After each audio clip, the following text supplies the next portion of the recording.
We have a quorum present. Mr. Johnson is going to be running a minute late. We're going to go ahead and start, though. If you'll rise for the invocation and Pledge of Allegiance, Melissa Walden is going to step forward and have our prayer.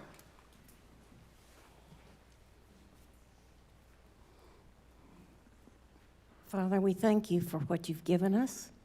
Help us to do the right thing with what you have given us, and help us to be grateful for what you've given us. And we thank you for answering our prayers before we ask. In Jesus' name, amen. Amen. I pledge allegiance to the flag of the United States of America and to the republic for which it stands, one nation, under God, indivisible, with liberty and justice for all. And now the Texas flag. Honor the Texas flag. I pledge allegiance to thee, Texas, one state, under God, one and indivisible. You may be seated.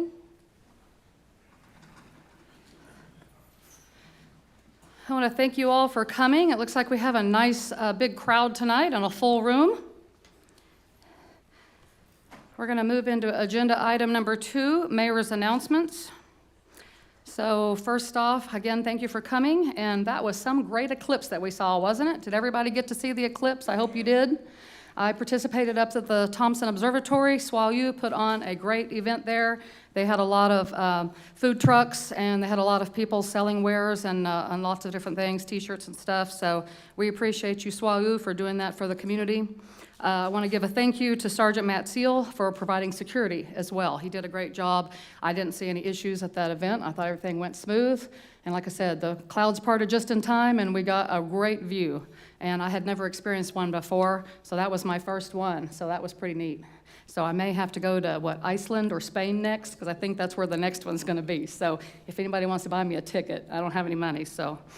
All right, so the other thing I want to discuss is my other announcement is I issued a proclamation today declaring this Velma Allen Celebration of Life Day. Velma served this community from 1978 to 1987, rose to the position of first woman vice president of First State Bank Keene, now called Pinnacle Bank. Ms. Baggett, I'm speaking, please. And rose to the position of first woman vice president of First State Bank Keene, now Pinnacle Bank, and initiated our Senior Citizens Day event, as well as did walkathons and skate-a-thons to raise money for multiple charitable events. She was honored in a ceremony today at Pinnacle Bank. Council, do you have any other announcements that you would like to make to the public? Okay, moving on to agenda item number 3, public comments. I have some yellow and some white cards, so I'm just going to go down the list. They can tell me if they want to speak now during public comments. If they want to hold their comments for a particular agenda item, we'll let them do that as well. So the first one I have is Wes Schramm. I'd like to hold until later, ma'am. I'm sorry, what's that? You want to hold it? Yes, please. Okay. Until item number what? It mentions on there Mr. Kuzma's issue. Okay, Pretty clear. got it, up there at the top, okay. Ms. Georgia Head. She just stepped out. Ms. Georgia Head, would you like to speak? Okay, we'll wait for you. No problem. Can I face the audience, or do I have to face the Just come up to the podium and stand in front of the mic if you want to, and state your name and address. And you Okay. can face the council, go on the other side. Oh, other side, I have to be in the... Sorry, it's all right. Hi, I'm There you go. Georgia Whitehead. I live at 7208 County Road 802. I'm here just to address y'all on behalf. I live in the Joshua Independent School District, and I realize that part of Keene is also in the Joshua Independent School District. I just want to make it aware to everybody that I am running for school board. We've had some problems with our school district lately, and I have a handout outside on the glass case. If anyone would like to pick that out, some of the things that our school board does, they vote in unison every time in lockstep with the superintendent, whatever he wants. I'm a retired teacher, and I just see some problems with that. There's been some problems of teacher retention and some bullying going on with the students, and there's just some things that I would like to do to fix that. Also, they have a $106 million bond on the ballot for the 3rd time in the last 2 years, and so we have some information out there about that. So thank you very much for your Okay, consideration. thank you, Georgia. All right, Charles Bean.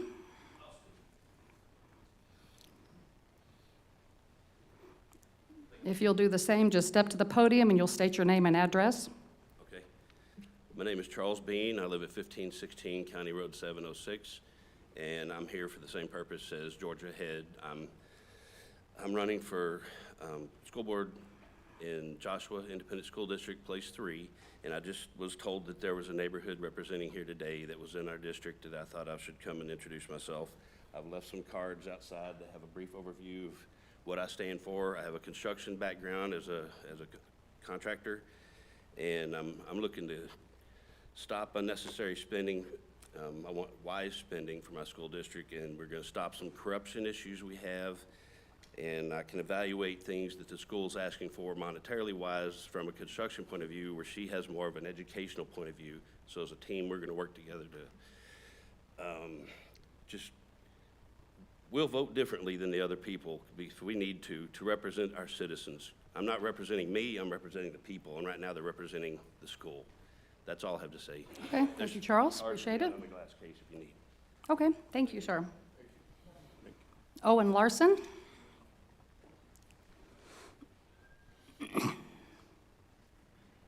Owen Larson, 1002 Shelley Drive, Mayor, Council, City Manager. Thanks for allowing me to speak. I am here with some of my neighbors. We have Eddie and Crystal Arellano, who I believe are going to speak, and we also have Carol May. Carol, all of us live on Shelley Drive. This is in regards to water that is being I wouldn't say it's being diverted, except for the fact that water over the last 12 years that this development has been behind us, which started around 2012. The water flow used to come down and go to the end of our street and never really hit our properties. 11 years ago, the development took place, and Jenny and Christine streets were built. All of the dirt that was part of the streets was dug up. So they created the streets, they took the dirt, they mounted the dirt up directly behind our property, the three of our pieces of property, which is 1000 Shelley Drive, 1002 Shelley Drive, and 1004 Shelley Drive. There's also a fourth person who's not here with us. It's 1006 Shelley Drive. All of us get so much more water flow now than we ever have, and I'm pretty sure within the Texas water code somewhere, it does not allow, or when you build a development, you cannot push water onto another person's property, which is exactly what's happening. So they built the dirt up 5 feet or more in some areas, and that water, all that dirt is now coming over a creosote log retaining wall. That wall is deteriorating, which is what we told the previous code enforcement, which at the time was Johnny Coker. I had many discussions with Johnny over those couple of years there, 2012, 2013, 2014. I can't remember. It's been ongoing for a long time. I've met with multiple city managers as well. Brian Laborde, Bill Gwynn, Ishmael Lopez, all of those people I've visited with, and never really got anywhere, never got any assistance of any kind to push this on forward to identify what could have been done in the beginning and what should be done now. I've also visited with, in the past, you were not mayor at the time, you were a council member.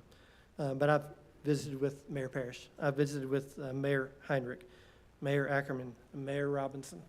So at least four of those people have visited with me, maybe 2 or 3 at my home personally. And I'm not going to say exactly who it was, but 2 of those people told me that my next recourse is to sue the city. That's the city I live in. I'm not sure if anybody wants to sue the city that they live in. That's not a great next step for anybody. So really, I'm here to ask for help. I've asked for it in the past so many times. I'm not sure if any of you are on the councils in the old chambers, but I was over there in the very beginning in 2012 when this started. I went, got no help, fought, had discussions. You can't continue to do that long term when you're getting absolutely nothing. So I just kind of let it go for a while. And so now that we got some neighbors that actually want to kind of help push this along. I do. I'll just mention that because I had one neighbor who gave up altogether. His name's Tony Hilly. Tony was a neighbor of mine for 19 years.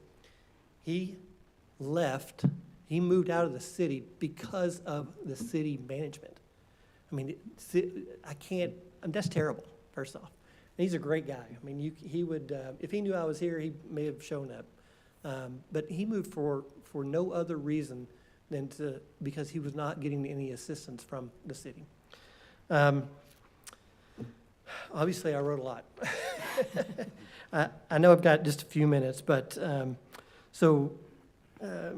we fought many battles with Johnny. It seemed like there was a lack of interest in working with us. At this point, the wall is built there. It's poor material, poor workmanship. Anytime you're going to build a creosote log retaining wall, you should put what's called dead men in there. There's no dead men. The whole wall is deteriorating.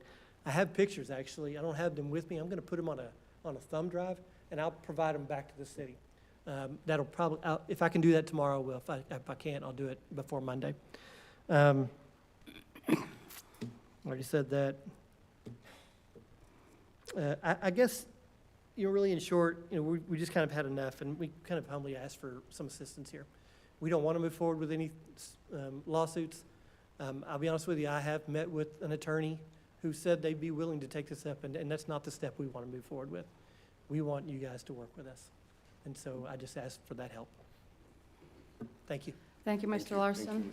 Mr. Batla, I would recommend you and I get together and let me brief you on what I know about this situation, that I did some research on it as a councilwoman, and I'll tell you what I know, and then maybe we can discuss putting this on the agenda so that we can discuss this as a council if there is something that we can do, a solution we can find for those homeowners, because I do realize it is a big problem.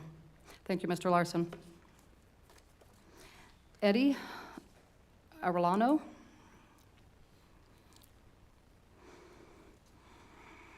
I'm Eddie Arellano. I live in 1004 Shelley Drive. Tony used to live in, Owen's neighbor, and now I'm his neighbor.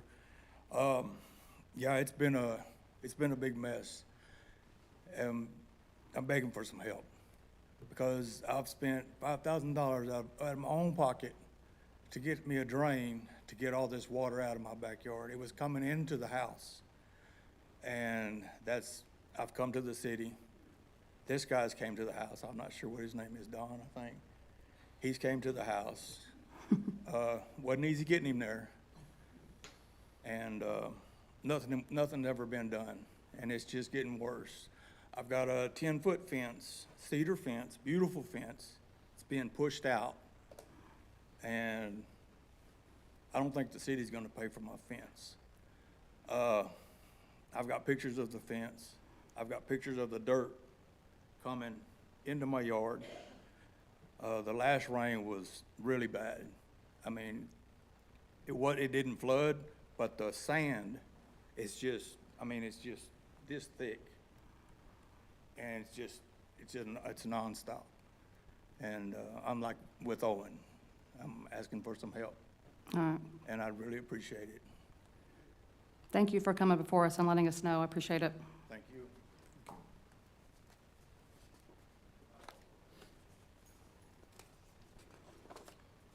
All right, I have a Stephen Slayton as needed. Would you like to step forward? No, this time. Jen Baggett as needed. Would you like to step forward? Nope, not this time. All right, that's all the public cards that I have for now. So we're moving on to agenda item number 4, reports. Review and discuss the city manager's report. Mr. Batla? Okay, good evening, Mayor and Council. I have a few things to report. One, we are in the process of updating our personnel policy manual, just kind of going through that from top to bottom, and we'll bring that back to council once we finish that. I have a little bit of an update on well 7. This is good news. The water department has been testing the water and looking at different scenarios with that water when it comes out of the ground, when it comes out of that well. In an agitated state, it's got that red iron color, but they did find recently, after some testing, that when you let that water settle for just a day or two, it turns completely clear. That iron content falls down to the bottom. So that's great news. I think we're going to be able to move forward with smaller micron filters and pump our storage tank full, let it settle. Then we'll have, how big is that storage tank, 300,000? A million gallons of water we can pump from that once we let it settle. So we will have to clean that tank more often, but that's still good news that that will be usable, clean, clear water. So good news on that. We've also kicked off, this has been a busy week. We have kicked off a lot of projects. Basically, all of our ARPA projects are now underway. The generator, the electric work, those start in 2 weeks. We were in coordination with Southwestern Adventist University on the sewer project because we wanted to wait until after their graduation because the equipment staging and parking lot, that we're going to use the gravel parking lot by the gym. So we're holding that until right after their graduation. The water project, we signed all the paperwork on that this week. So that's all moving forward. We have several Type B projects for the park that we're moving forward with. So a lot going on, and I think we're moving in the right direction. All right, very good. Any questions? Any questions for Mr. Batla? Mr. Foster? What was the water project that you signed off on? That is the 317 for Pleasant Meadows water. Yeah. Any other questions? All right, thank you, Mr. Batla. Next item, 4B, review and discuss the March 2024 financial reports. Mr. Williams? How are you today, sir? Yes. Good evening, Mayor and Council. I will be presenting the March 31st, 2024 financials. One moment.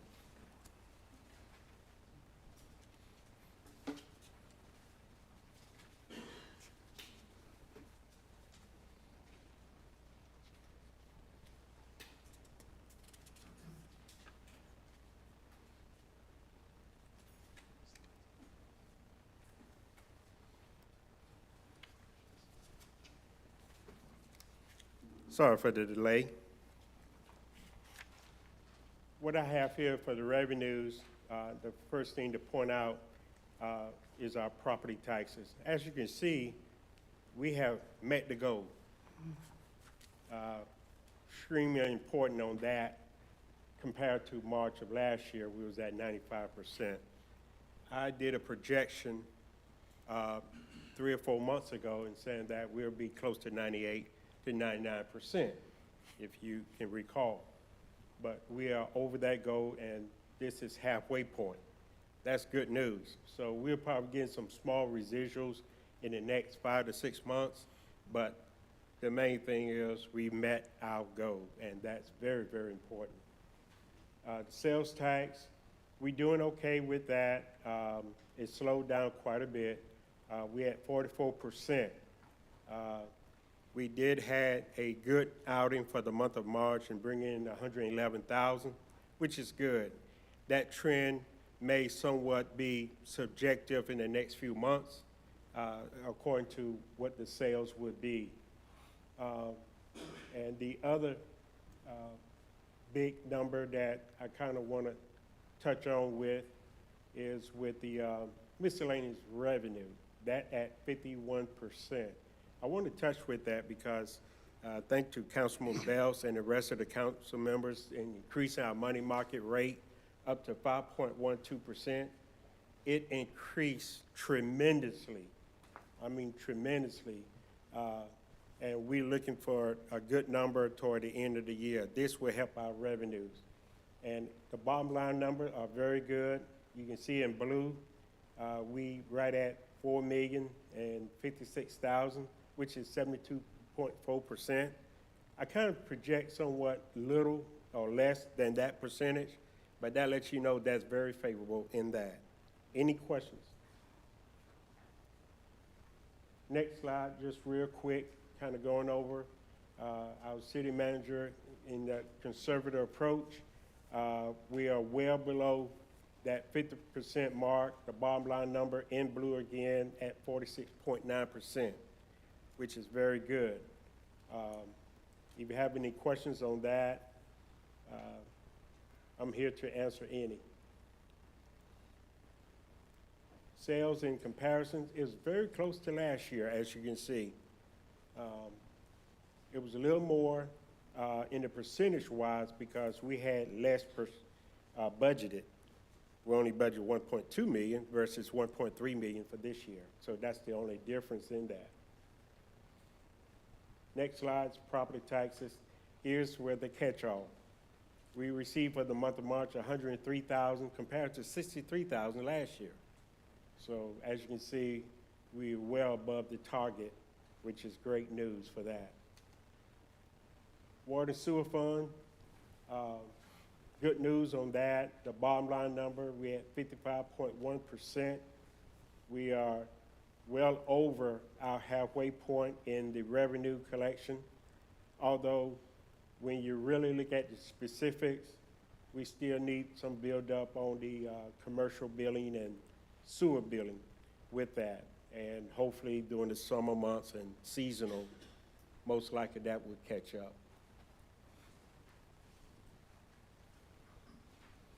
Once again, this is the month of March for water revenues. As you can see, in comparison to March of last year, we're above the mark and above our target for this year. A good thing to point out, and thanks to Director Malone, Derek Malone, we're a lot less in expenditures in comparison to last year, which is great news on that end as well. Sewer, somewhat similar, the numbers are. Right now, some increases in the sewer portion of it, as you can see, but in the actual percentage in comparison to last year, a lot less. Keep in mind, we budgeted more for this year, but still in the percentage basis, it's favorable because we're well below the target. Here's our numbers from our bank statements. You're more than happy to come by my office. If you're not happy with that, you can more freely to go by the bank and talk to Sarah Layton. She can get those numbers for you. All these numbers are accounted for, every penny that is going in, every penny going out. This is the end of my financial report for the month of March. If there's any questions, I'd be more than happy to answer them. Any questions for Mr. Williams? All right, thank you, Mr. Williams. You're doing a great job. Thank We you so appreciate much. you. Thank you. All right, agenda item number 5, public hearing. We do not have a public hearing scheduled tonight, so we can skip that. Moving on to agenda item number 6, consent agenda. Council, we're here to consider the consent agenda. Consider approval of city council meeting minutes dated April 4, 2024. Do I have a motion to approve the consent agenda? So move. Second. We have a motion on the floor by Foster to approve the consent agenda, seconded by Easley. All in favor, raise your hand. It's unanimous. Motion is carried. Agenda item number 7, review, discuss, and consider possible action regarding items concerning the fiscal year 25 budget, including council budget priorities, assignment of a budget committee, and review of the budget calendar. Okay, good evening, Mayor and Council. So this is the official kickoff of our FY25 budget. And so just to talk a little bit about some of the things that I want to do, some of the lessons learned from last year. We want to get the health care benefits package in front of you as early as possible and thoroughly discuss that rather than give you a 100-page document full of numbers and have to make a decision that night. So we're going to change a few of those things. We're going to try and start the whole budget process a little bit earlier. So I guess I want to poll council on a couple items regarding budget workshops. We can do those concurrently with council meetings if you would like to do that, or we could We could call special meetings, special budget workshops, or as our agenda allows, we can schedule those in so we make sure to get enough to thoroughly discuss everything you'd like to discuss. Or we can do them separately. Do you have any preferences? Anybody have any preferences? Council, do you want to give your preference to Mr. Mbatla? Sure, I prefer that we do it during council. All right, Ms. Beeson, the same? Oh, yes, during council, we're just talking bringing the budget to the council? Yes, our budget workshops that I think traditionally you've had separate meetings. Last year, we kind of did a little bit of a hybrid. If at all possible, I could schedule some of those budget workshops as needed during council meetings. In your packet, you have a budget calendar. That's a living document that can be moved around as much as we need. So, anybody else have any? Yes, I would prefer it that way during the meeting. Okay. Okay. Another couple things. In your packet, you also have previous council priorities towards budget. And I think it was last week I sent an email about things to consider as priorities for our budget this next year. If you have any priorities, I'm happy to write them down now, or you can be thinking of them and email me, or we can have it at one of our budget meetings. But I'll give you an example of one that's always at the very top of the list, and that is streets. So what I plan on doing this year is, we established a street maintenance fund or street rehabilitation fund last year. That'll take a while to get that funded enough to make an impact on any particular street. But another thing we can do, for example, I don't want to get ahead of us in the budget or election, is a sales tax for street maintenance. Look at something like that. Yet another funding mechanism for streets and try and attack it from all angles. So we will use council's priority list to see what we can do to make those things happen. So if there are any priorities that you'd like to state now, we'll take note of them, or any feedback on that? Yes. I would like to do a step plan for the police and fire and start consideration of that. Okay. Go ahead. No, go ahead. I really think we should get some projections on water and sewer infrastructure for this development that we're potentially going to see here. Okay. So I'd like to just start planning now for what potentially could happen 5 years down the road. Okay. And to that end, we're still in our posting period for our impact fees, but that is moving forward, thank goodness. So, all right. Yes. Okay. I would like to see about the plan about the street lights, Okay. some of the neighborhoods in Keene.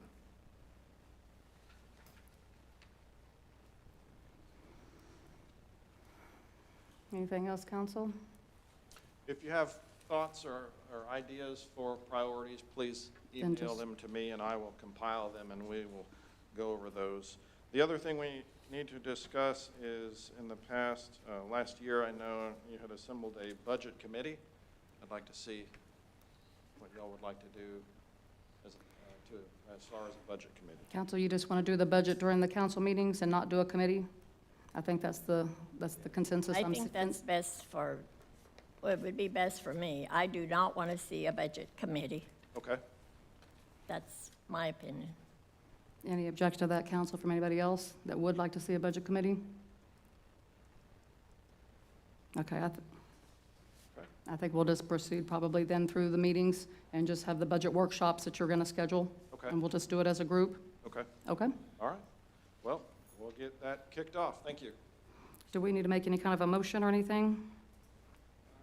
Just to give direction. Any motion, Mr. Brown, you think we need to make on that? Just give them a consensus is good?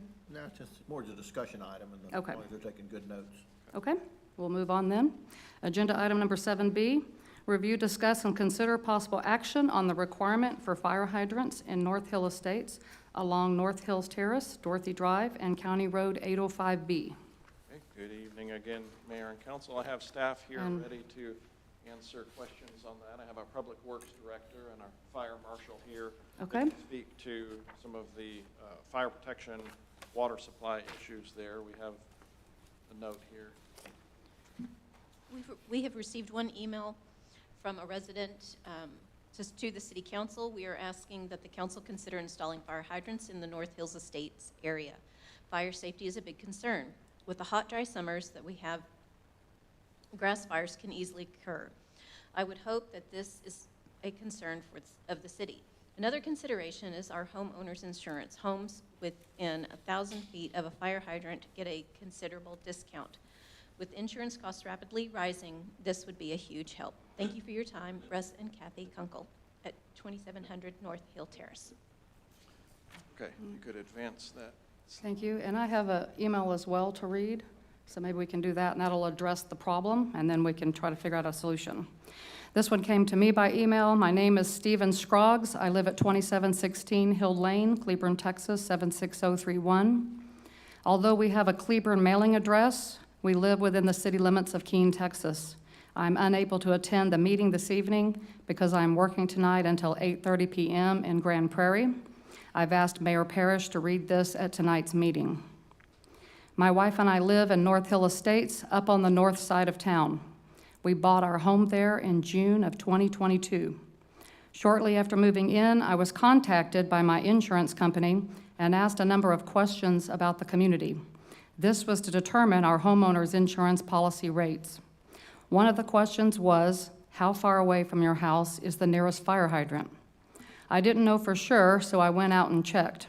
I was appalled that I could not find a single hydrant on our street. Of course, this has a negative effect on my insurance rates.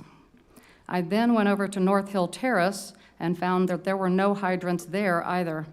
I expanded my search and went one street to the west to Dorothy Drive and found that they had 3 hydrants on their street.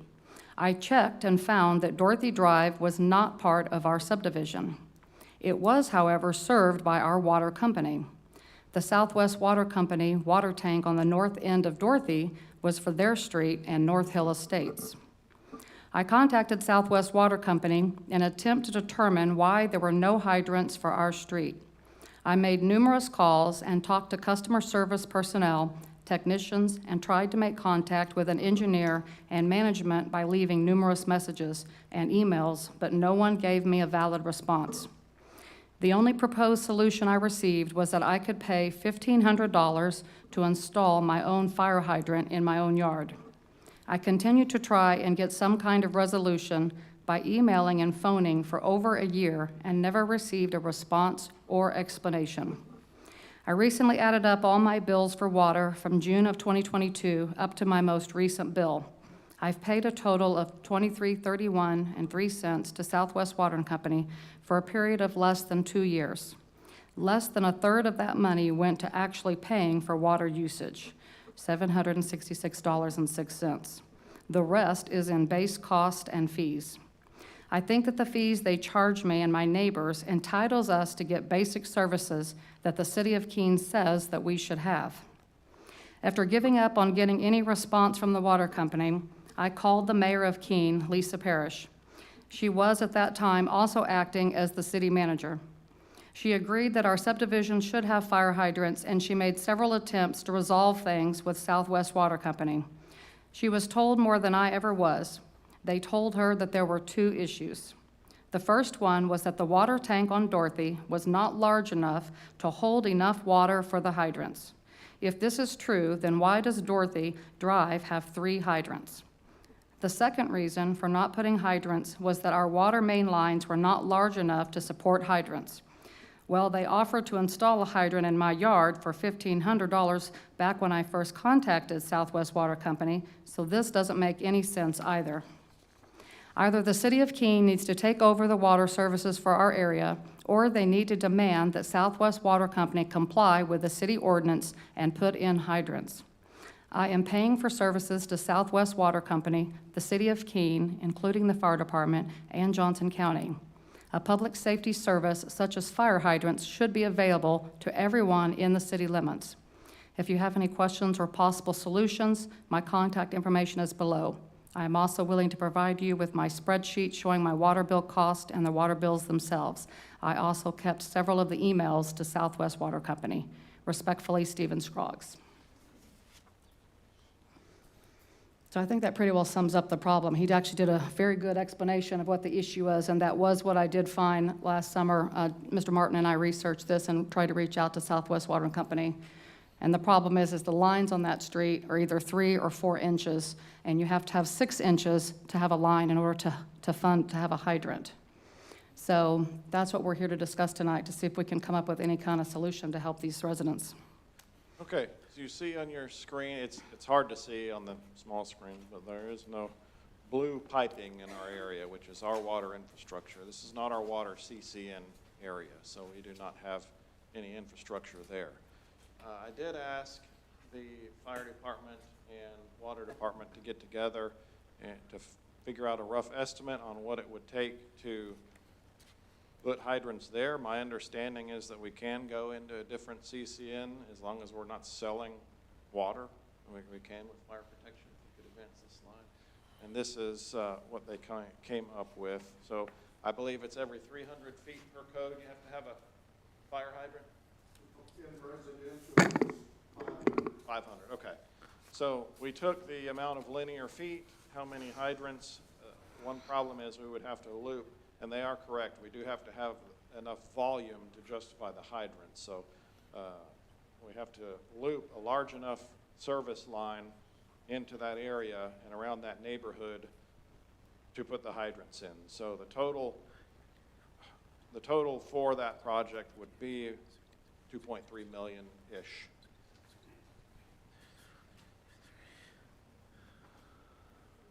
So you can go back to the map. And that would be doing hydrants in that area, basically to our code. So essentially, this would be to upgrade all the water lines in that entire subdivision and then put in hydrants every 500 feet? Is that what you're saying? Just the fire protection lines. Okay. Monarch would still have their own water lines for selling water. Okay. Yeah. There's roughly 100 homes in that area. I believe so. Yeah. Was Monarch reached out to? I believe it's called Monarch now. I did not speak with them. Okay, no representative was available. I have not. Okay. Oh, there's a hand back there. Yes, would you like to come forward? Would you like to speak? You go ahead. I saw you first. Ms. Gillen, you can speak in a minute.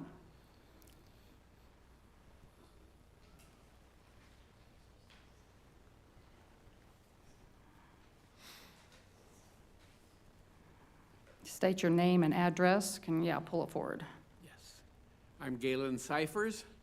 I live at 2721 Hill Lane, North Hill Estates. This has been an issue. I've been there 18 years now.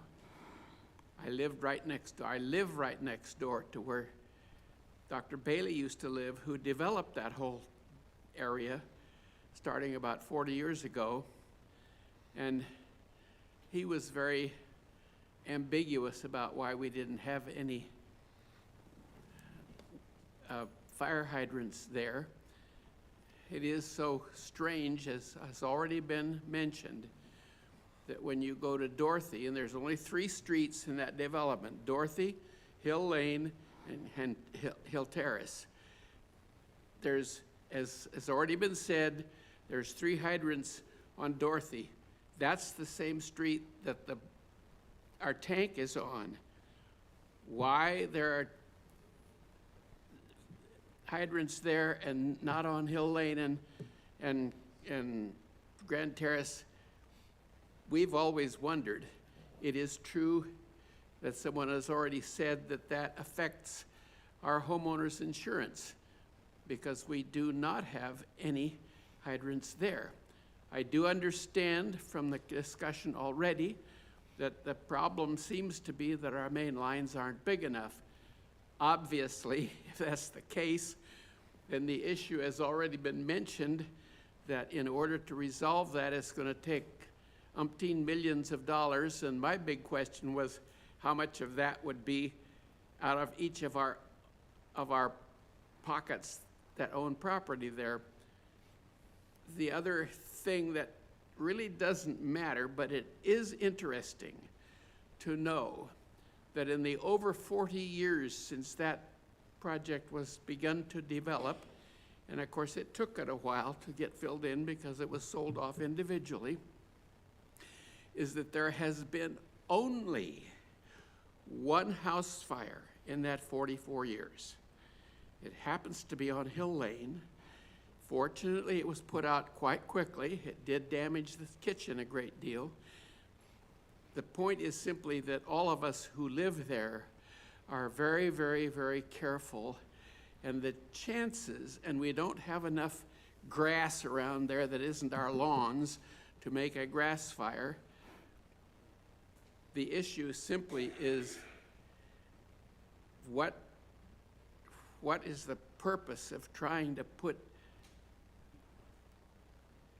lines in there when the problem is so very little? That does not take away from the fact that we have this problem with our homeowners insurance. We would be happy if it were possible to have fire hydrants on our street, Hill Lane, if it wouldn't cost us 3 arms and 6 legs. That it's just that simple, because the possibility of problems there is very, very low. But we still should have fire hydrants there if it doesn't cost us everything we have. And that, of course, probably may be only partially addressed. The comment that the one man had you read certainly shows that he has put in an effort to figure out why they aren't there. That does help us a lot to know that much information. We do thank you for your efforts since you have annexed us 15, 16 years ago without our consent, which you couldn't do now because of the laws that have changed. We were very disappointed, to be honest with you, to be annexed to the city of Keene. We have no evidence that we have ever received any benefit, period. But that's not the issue as far as the water situation is concerned. But that's all I have to say. We are very happy there. It's a very rural area, and we love living there. But it would be nice to have some fire hydrants. Thank you, Mr. Cyphers. We appreciate you. Ms. Gillen, did you want to speak? No. Mr. Schramm?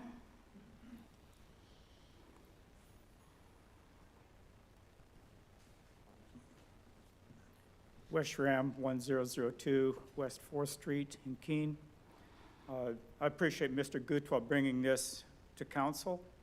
And my understanding also is that the lines are too small. I do understand that in some history, it was approached for the city to purchase that portion of the CCN. And I think that if that might be able to be done, we could actually provide water service that would really meet these people's needs better, as well as fire protection. And if you could have your staff work on seeing if we could strong arm, if needed, to get the CCN changed over to Keene. And I know that's going to be expensive, but if we're going to spend $2.5 million on putting fire hydrants alone in, let's continue on. Thank you. Okay. Thank you, Mr. Schramm. You have the question? Go ahead. If I may add one thing. One thing to consider on the equation, I can speak a little bit on the fire protection side. That was my career for 29 years. So Keene is blessed to have a water tender. There is no replacement for fire hydrants. but we do have a water tender. Our new engine does have a bigger tank than a lot of engines, so we do bring to the fire scene a lot more capacity initially for that water. So that does factor in the equation in a firefight. Again, there's nothing that, there's nothing better than having a fire hydrant. But if you don't, then the fire department knows to call in extra tenders immediately to get them on the scene before they run out of water and they start kind of a chain operation. So that's kind of how that works in those areas. Again, it's, doesn't replace fire hydrants, but that's how that works operationally, kind of from a life safety. And doesn't affect their insurance rates. Doesn't help. So it's not helping them There's there. still an insurance issue. Doesn't, if we put hydrants in there, it definitely helps ISO rating overall, which is big for everybody. So, anyway, that's all part of the equation. I guess that was my next question. Would that affect our ISO rating if we did indeed have fire protection in that neighborhood? That would be one minor piece of the score. It certainly would help the residents there with their insurance, but when we got our overall ISO rating, it's one minor piece of the score. Okay. Thank you. I don't know if that'd be enough to move the needle, but anything helps. And aren't we due for a re-rating, an inspection coming up soon on that? Or they're going to re-rate us Yes, within, what, a couple of years? I think probably, within a year or so. Within a year? So what's our rating now, do you know? What is our ISO rating? 3, I believe it is. 3, okay. 3 is not bad. It's on a scale of 1 to 10, 1 being the best, 10 being the worst, and there's only a Would you like to step forward, sir? in Texas that are a 1, so it's not bad. No. But we don't know if it's going to stay at 3. Yeah, don't want to lose ground. All right, just state your name and address. Good evening. My name is Gary Baresh. I live at 2711 North Hill Terrace. My wife and I purchased that property in September of 21 and moved in there 6 months later. We came out of Arlington, and I can tell you my insurance rate is twice what it was in Arlington for comparable property. It is an issue to me that we don't have that safety factor that's there. I understand what the gentleman says about cost and et cetera. But the one thing that has bothered me with, I think it's Monarch now, is the water company. But just several times in the last year, I've turned my faucet on and had nothing. And I contacted my neighbor the first time and said, I don't have any water. Do you? And he says, nah, this happens once in a while. Well, that bothers me. We have times when we can't wash clothes, we can't run a dishwasher, we can't take showers because of lack of pressure. And there's no explanation ever given from the water company. Eventually it's fine by the end of the day.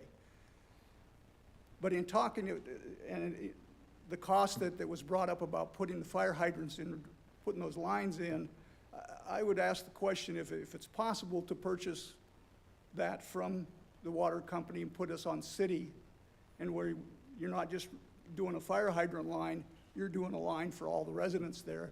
I think we would be much better served, and I would ask the consideration, would like to see that move forward. So, thank you. Thank you. Thank you. Okay. All right, May I- Mr. Guba, did you want to speak? If Anybody else anybody from the is public want to speak? Okay. Yes. Thank you for the city secretary for reading that email. And there are some more emails that came in. The ones I can be able to share with the public for the record, we have Shala Pelonsky, 2712 E Lane. We have Donetsk Andre. We have Eric Whiteworth, 2732 Dorothy Drive. Vicky Lane, that is 2718 North Hill Terrace. Basically, I've been visiting with some of these homeowners. We have more than 70 homes around that area. Those are a lot of homes. And over the years, talking to the residents for the past few years has been a unique opportunity for me to understand how the residents in general in Keene view our city. the challenges that are facing our city, the great things that the city is doing, and what the city could do better. Therefore, and that's why I requested for an agenda item 7B that we're discussing now, so that the residents can share their views, which I'm very happy, and we are learning a lot that we could have not known were it not for this agenda item, or speak to the council directly. The government body to be aware of what is important to the residents, and the staff to brief their council with additional information, and thank you, the city manager, for bringing that information to us, or give input, or give advice, or ideas that may be necessary to make a decision, and that will enable us to set priorities and give direction to the staff to develop and implement solutions. So that's what it's all about. I don't have the answers. I might have an opinion, but I felt like over the years, every year when I speak to residents, that comes like a #1 concern.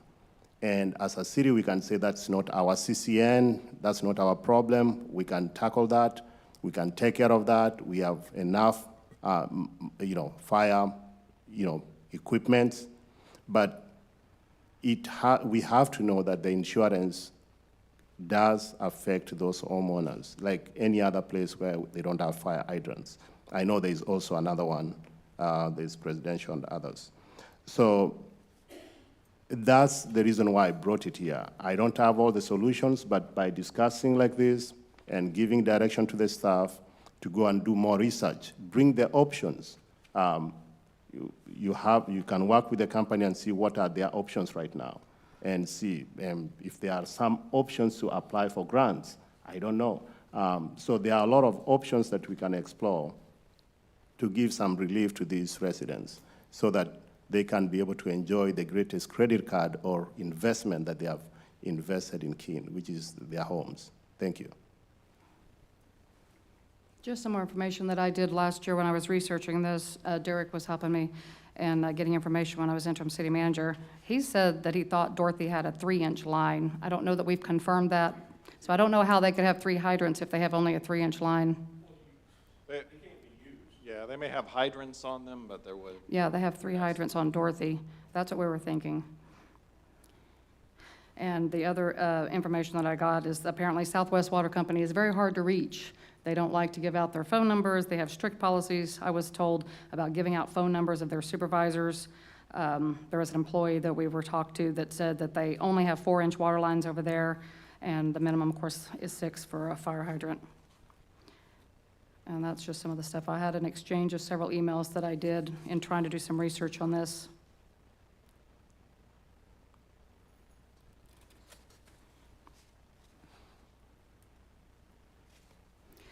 So what can we do to write down some solutions? I'm a teacher, so I want to make a list, so let's get out a piece of paper. Let's brainstorm. We are very intelligent individuals sitting up here and down there, and let's see what we can do. What are some possible solutions? What can we do to look into this further and see what we can do?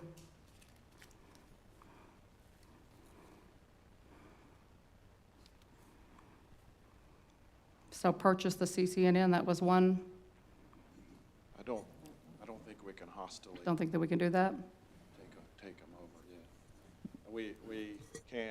We agreed on purchasing a small piece of J-Suds, but they were agreeable to it. Mm-hmm. And we had to buy them out of their stranded cost. I remember. I don't know if, I don't know what position of Southwest Water Company would be. But even at that, we don't know what their infrastructure is like, what their water quality is like, what aquifer they're in, where they're getting their water, et cetera. You know?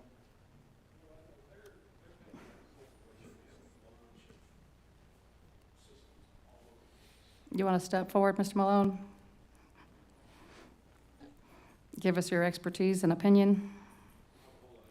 I do know that they are, like a corporation, they have several systems all over the place. So getting a system from them is going to be difficult because that's revenue they're going to be giving up. And also, we wouldn't just be buying the CCN. We'd have to also buy their system over there.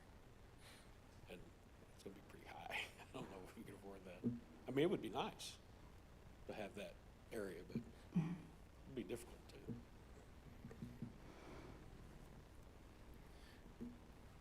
I'll just add that, I mean, legally speaking, if you had an extra $2.3 million sitting around and didn't know what to do with it, you could not legally spend that to improve somebody else's water system. The only way that could ever work would be somehow the city would have to buy the water system, that segment from them, get the CCN, and then the city would own it. If the city owned the water system, or those water improvements, they would have the ability to spend public money, but you still have the same problem. If we're not the source of the supply, we would have to, in essence, almost take over the entirety of that water system to become the supplier out there, which is a substantially larger number than the 2.3. It's just, there's not a really good answer on when you have property that's developed, wasn't in the city at the time, wasn't subject to city rules at the time, developed out in the county. The county obviously apparently didn't require them to put in fire hydrants. And now that it's part of the city, but it's basically developed when it wasn't in the city, so it's very hard to go back and retrofit to do that. I mean, you probably have to, even if you had all the easements, you'd probably need to acquire temporary construction easements outside those easements to do the work. I mean, it's a significant undertaking, but setting aside the policy decisions, I can just say, as your attorney, that you could not legally spend money in this area unless we, the city, somehow owned and took over that water system. Okay. I got a question. Okay, Mr. Johnson? How long ago did we take over this? I'm sorry, say that again? How long did we take over this property? He said 15 to 16 years ago is when we annexed that properly. 16? That was at a time when we were able to involuntarily annex subdivisions, But and he's we did saying that. He's saying it's 40 years old, correct? Yeah. So that's really not Keene's problem, but we should be able to help them some way, I agree. But that's really not our problem. It is now, but that happened before we even got involved in it. If it happened 40 years ago. But I mean, I think we need to help them. I mean, the only other option, and I don't know if it's an option, it depends on what the water company's CCN requires at their tariff. I mean, sometimes when the state awards water service areas, they don't typically require fire flow, but they might require hydrants and, but I mean, there is the ability for the homeowners to file complaints down in Austin with the Texas Water Commission, or the Public Utility Commission now, on water service because they are regulated by the state. Not likely to get a lot of response because I don't believe any state rules require fire flow or hydrants.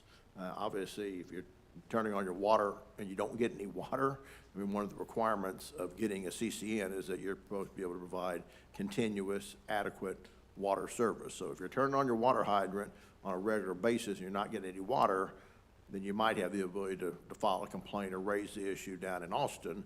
And if people in Austin call the water supply company, that's probably the pressure that might make them to put a little bit more money into the system to make it a little more reliable.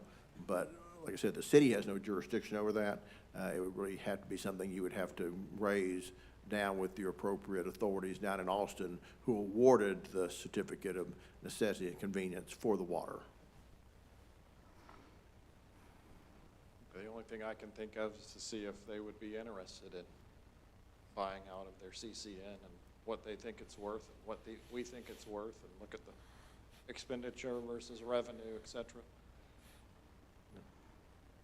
And there's nothing we can do within our policies to force them to upgrade it, right? Even though these people are in our city limits and they're not complying with our ordinances, we can't impose that restriction on another water company. And when it was annexed, I don't know when it was annexed, but the law doesn't require upon annexation that we provide service to an area that we can't legally provide service. Exactly. So if we have no legal ability to provide water service out there, so upon annexation, we had no obligation to do something because you don't have an obligation to do something that you can't legally do. Mayor, Yes. I've sat here and listened to the comments, and some of you may know I lived in North Hills Estates for 19 years. And I built some houses up there, and I've watched as it goes. Southwest Water is a horrible company to try to do business with. It's futile, in my opinion, to try to buy out a large conglomerate company of their CCN. We'll be wasting our time. I've dealt with them on water meters. I've dealt on them with water shortages. I lived next door to the well. I could look out my window and watch as they worked on those wells. I could see in the wintertime when the pipe would break and the ice would form and the water would quit. And they have done a lot better recently. But where the one gentleman lives, that loop, it comes out of the well and goes in a loop. And that North Hill side will lose water first because of gravity. When it goes off here, at the end of the line there, it shuts off and that's it. Whereas the other people at the bottom of the hill may have water. But on one other note, I would like to disagree a little bit with the gentleman's comment about they receive no services. We have an absolutely incredible police department that patrols there. We have an outstanding fire department that is there. We have an incredibly nice ambulance that is minutes away from North Hills. And I don't live in that house now, but I've moved around the corner and I fall within this County Road 805B part. It's comforting, very comforting for me to know that that ambulance, fire department, police department is there. I see the squad cars come by. I hear the ambulances when they run. I can hear the siren go off when the tornadoes are coming, not the last time, but anyway. So we're making it look a little futile out there, but there may be a solution, but I've spent 20 years trying to think of what it is. Somebody else can try now. The only other option that, just thinking off the top of my head, is I don't know who the state rep is there or the state senator, but that's the kind of thing that would be appropriate to talk to their office and say, you know, the state's the one that gave this water company the right to provide service to this neighborhood. And part of that right is certain obligations to provide a certain quality and level of service. And, you know, if you can get the ear of an elected official, they can get the ear, you know, of someone down in the Texas TCEQ, the Texas Commission on Environmental Quality, or the Public Utility Commission that has jurisdiction over these has water rates and water supply areas. Sometimes it's not what you know, but who you know. So, and I don't know who the folks are out here, but if you could get those state representatives and state senators to look into it, sometimes an inquiry from their office to the, you know, administrative folks who then pick up the phone and call the water company and say, hey, what are you guys doing? I mean, it's that kind of pressure that probably is more likely to get you some realistic results. You know, the city's not gonna be able to buy all this and not gonna be able to spend $2.3 million, but maybe you can get at least better water pressure, more reliable water pressure out there, and reliable service if something like that happens. But that would be the only other thing I could think off the top of my head. But just to try to work through state-level elected officials, because it is the state that has control over this area, not the city. Okay. Anybody else? Go ahead. Yeah, I agree with the attorney. I know that because it's just like a corporation working independently, being regulated by a different entity that is outside the city limits. So I know that city has no jurisdiction over it. There's so many laws in Texas, all over US with CCNs, and the main thing is the residents, sometimes they'll ask me, so can we just say it's not our water, it's not our problem, let them deal with it? Yet, the residents are paying taxes. Since they got annexed, their taxes have gone up, and their insurance is going up.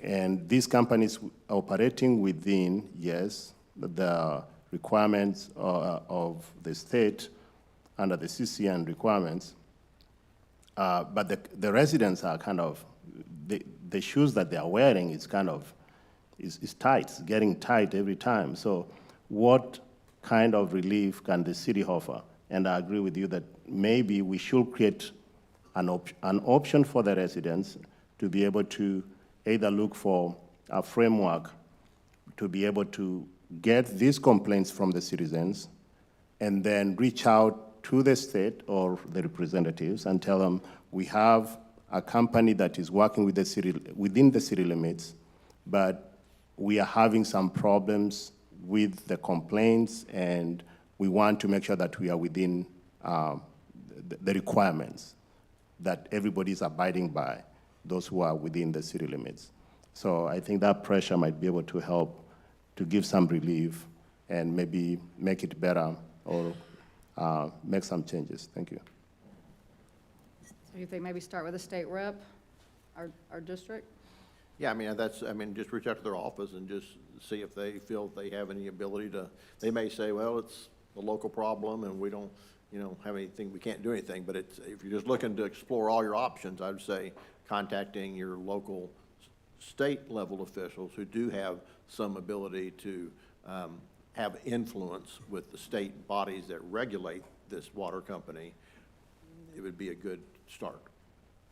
Okay. For the audience, Dwayne Burns is the representative for this area. That's what I was wondering, yeah. And of course, they're in a runoff with Helen Kerwin.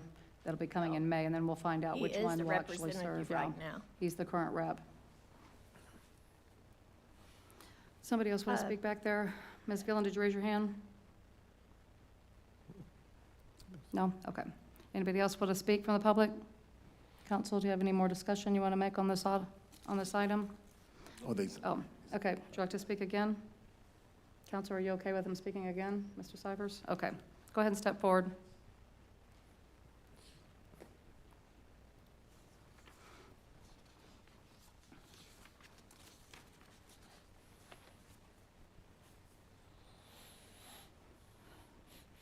Yes, this is Mr. Cyphers again. And I do apologize for the fact that it is true that since we were annexed, we do have good fire department that services us. That's why the fire that was right across the street from us several years ago got put out before the house burned down.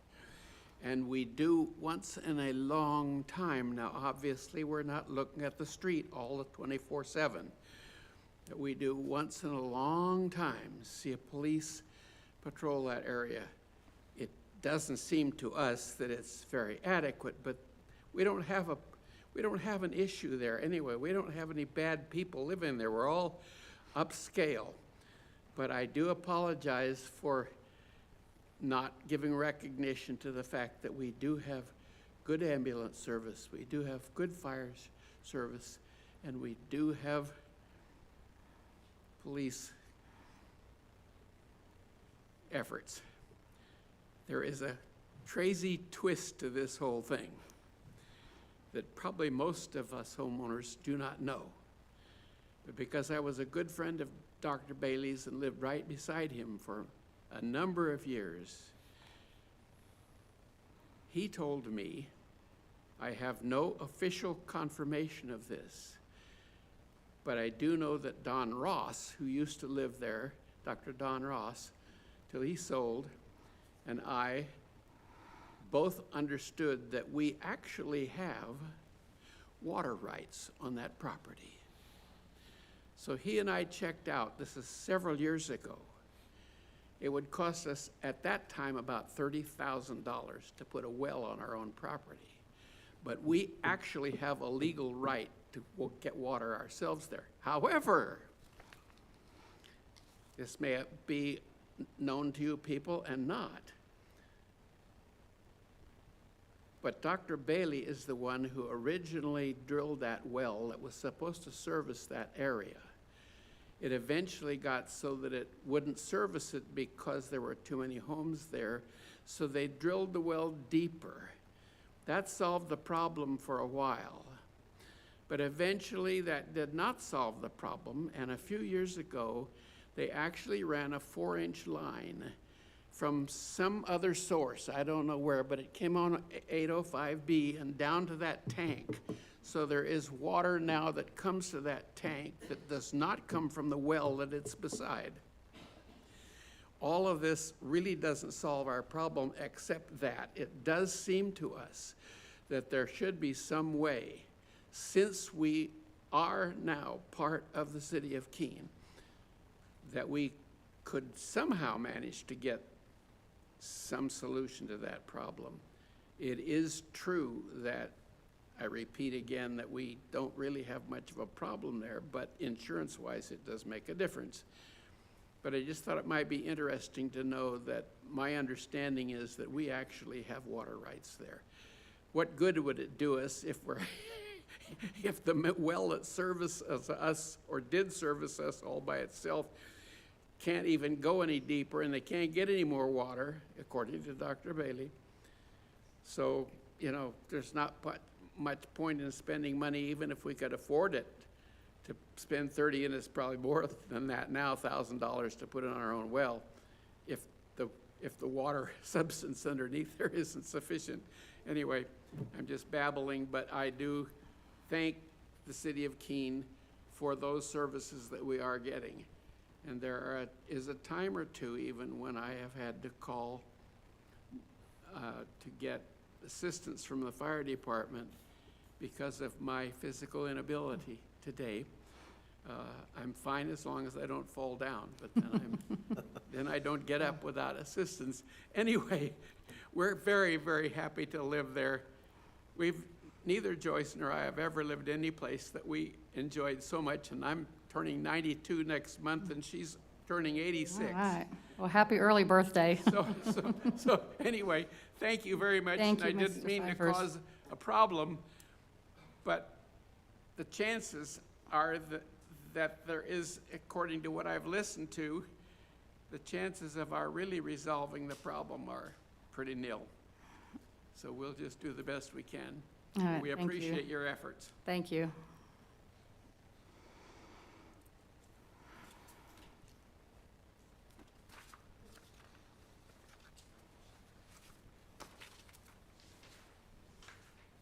All right. Are we ready to go ahead and move on?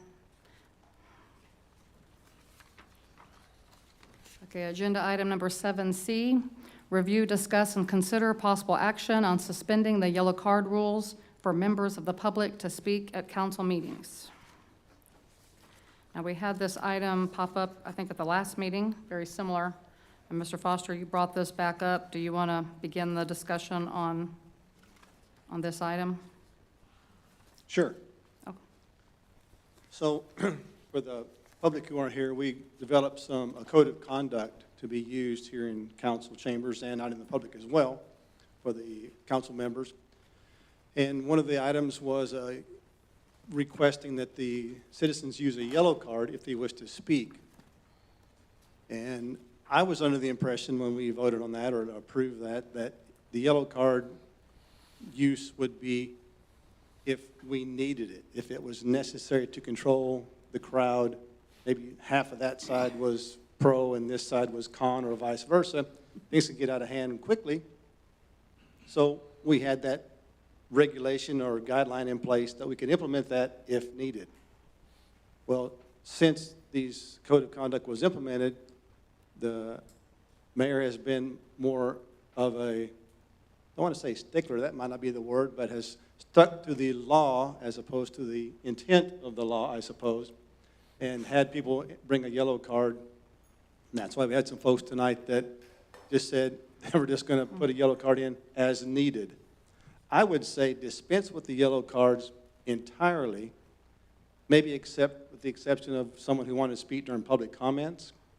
But other than that, and maybe even then, depending on what council thinks, I would like to see us amend, if you will, or just put one more sentence down there in section 6.3 under the right to speak. Kind of, so a little bit of, it's like the last two sentences say, all persons wishing to speak on a matter on the agenda will be limited to 3 minutes. A person speaking on a matter on the agenda may not cede his time to speak to another person. I'd like to add, these guidelines will be utilized if the majority of council thinks they need to be implemented or deems fit, or something of that nature, so that it's used only when it's necessary, not every single time. Well, how did you think it went tonight? Because I used the yellow cards, and, I mean, we actually got quite a few tonight. I don't usually get this many, so I actually got some white cards tonight, too, because we ran out of yellow cards. But it keeps it in order, and Mr. Brown watches me as I take the card, and I know that they've spoken. It keeps it straight for me as the presiding officer, to then I place it to the side. They've spoken, I've got piles here. So it actually is doing its job, because I've got their names. I called them out at the beginning, asked them when they wanted to speak. And then now I contain these, I give these at the end of the meeting to the city secretary, and now she's got the spellings of all these gentlemen's and people's names and their addresses, and she can record it for the record. And that's really what they're kind of for, is what Mr. Brown explained to us at the last meeting. They're really not to censor speech. They're just there to help keep order, so that I can know who needs to speak and who's asking to speak, and then I can give her the spellings for the minutes to record it for the record.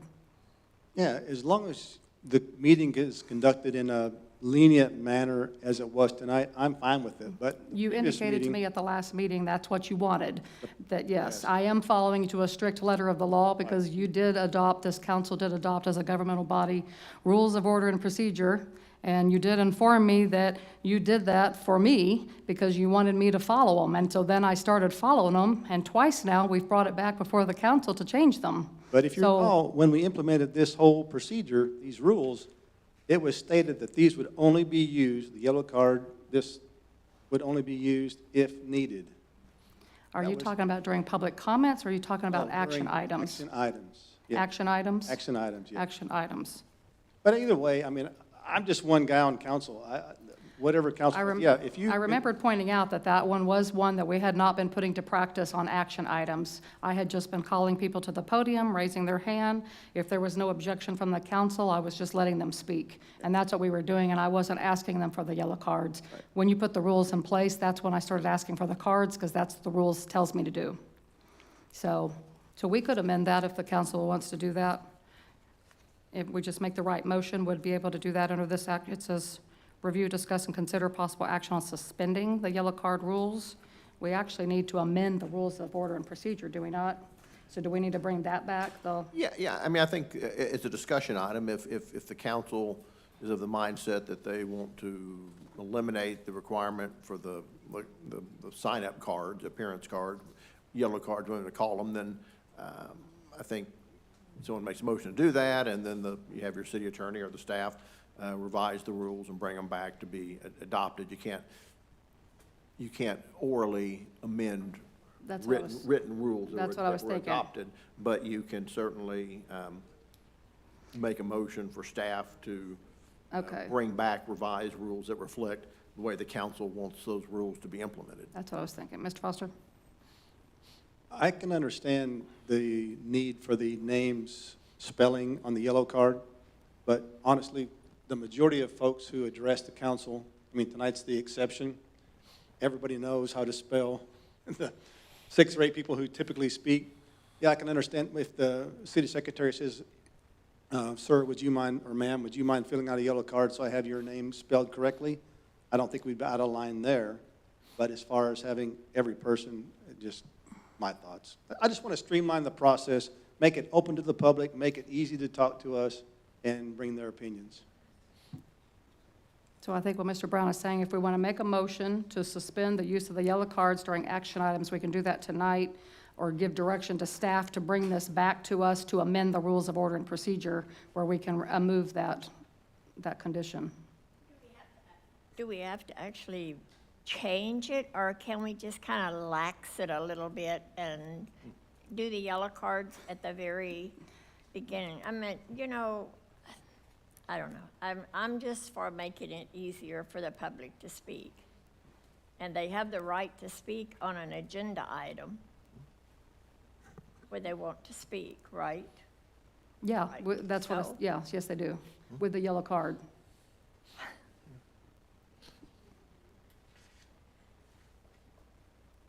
Mr. Brown, do you want to answer her question about, do we have to change? She's asking, do we have to change the rules? I believe we do. We Well, have to I mean, amend the actual rules that we It's, adopted. the better process is to, if you don't like something in your rules, yeah, you can just ignore them. There's no rules police. But the better practice, best practice would suggest that since you have written rules, you should follow them.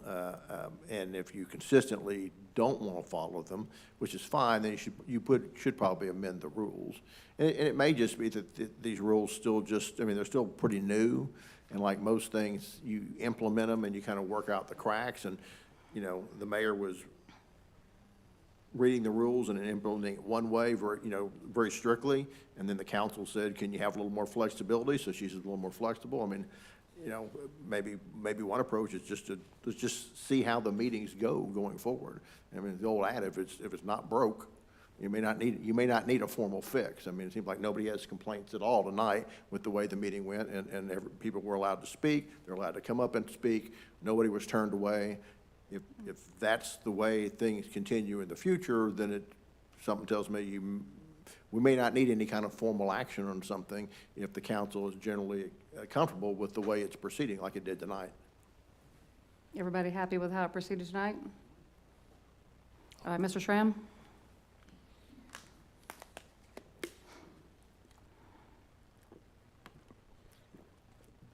West Shram, 1002 West 4th Street. I do appreciate the fact that you're bringing this up again, and I, for one, am a person that doesn't know exactly what I'm going to say when different items are brought up, so I don't want to fill a yellow card out that has every item on the agenda that I may be able to speak on, and I do appreciate the fact that I'm able to raise my hand, be recognized, and be listened to, and take my seat again. So if we can proceed with that, I would be personally very happy. Thank you. Yeah. That's SCHRAM for the record. All right, Mr. Chapman? Bob Chapman, 529 Molly Lane. I completely agree with him. I think that if we have something that comes up and we need to bring it up to the council, I think that's just a good way to do it. So I second his deal. Okay, thank you. Somebody else had their hand over there that wanted to talk? Is that it? Okay.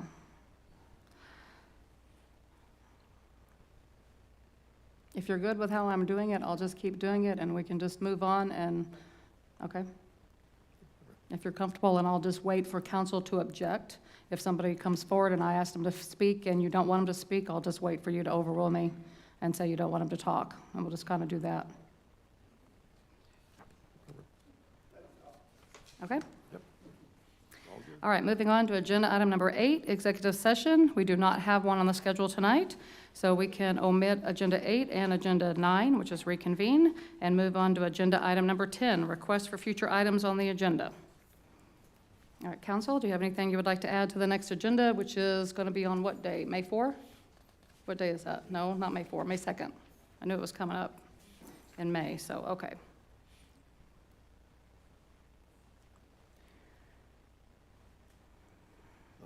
Go ahead, Mr. Foster. I'd like to hear a report from staff about at least taking a look at the issue on Shelley Lane, coming back with some kind of maybe just recommendation or something. A report on what now? The water issue The water on Shelley issue? Lane. Okay. Brought up by Mr. Larson? Okay. Mayor, Yes, sir. in addition to that, they said that they had some pictures. It'd be nice to see those, that maybe some of our staff can get us some pictures and we can put them up here and take a look at. I'm sorry, pictures of what? Of the, Out there where he's talking, Shelley oh, Lane. okay, pictures, okay. All right, anything else, council? One more question. Okay. I noticed that there are about $23,000 left in the sidewalk budget. Do we have any plans for zeroing that out? Yes, yeah, we are, I don't think we have enough in there to do the bridge, but we were going to continue until that fund is exhausted for the sidewalk project. Okay, that's good. Anything else, council? Okay. We discussed about the item, that's 7B, and I know we did not give direction to the staff. We just said move on. I have some emails that came in. I'll forward it to you. And I don't know if the council would like to give direction to the staff to be able to look into some of the issues that are in these emails and see if they can bring back the findings and also some of the things that we suggested here that we might look into to give as an option for the residents. Thank you.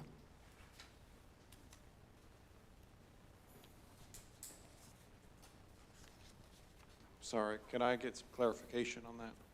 What, I wasn't aware, other than approaching the state, of options for the residents.